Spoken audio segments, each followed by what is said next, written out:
అండి. నేను మీ డాక్టర్ ఇందిర.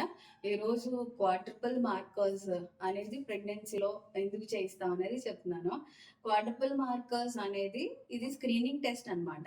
పిల్లలకి ప్రెగ్నెన్సీలోనే మనం తెలుసుకోవచ్చు. మెంటల్‌గా లో ఐక్యూ పిల్లలు పుట్టేదానికి డౌన్ సిండ్రోమ్ లేదంటే ఒక న్యూరల్ ట్యూబ్ డిఫెక్ట్స్ అంటాం. స్పైనల్ కార్డ్ అబ్నార్మాలిటీస్‌తో పుట్టడానికి లేదంటే పిల్లల్లో ఏమైనా హార్ట్ ప్రాబ్లమ్స్ ఉండేదానికి రిస్క్ ఉండేవా అన్నీ కూడా ఈ కొన్ని టెస్టుల్లో మనకు ముందుగానే తెలుస్తాయి.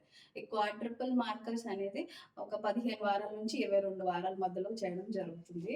వీటిలో కనుక మనకి ఏదైనా ఈ డిటెక్షన్ రేట్ అనేది ఇంపార్టెంట్. ఈ బ్లడ్ టెస్ట్‌లకి ఈ డిటెక్షన్ రేట్ మనము 70-80% వరకు డిటెక్ట్ చేయొచ్చు. ఇలాంటి అబ్నార్మాలిటీస్ ఉన్నాయా అని. ఈ డిటెక్షన్ రేట్ కనుక మనకు పాజిటివ్ అని ల్యాబ్ వాళ్ళు ఇస్తే మనం కన్ఫర్మేషన్‌కి వేరేగా ఆమ్నియోసైటోసిస్ అని ఉమ్మని టెస్టులు పంపించి ఆ టెస్ట్‌లో నిర్ధారణ చేసుకున్నాకనే ప్రెగ్నెన్సీ బాగుంటేనే మనం కంటిన్యూ చేయడం జరుగుతుందండి.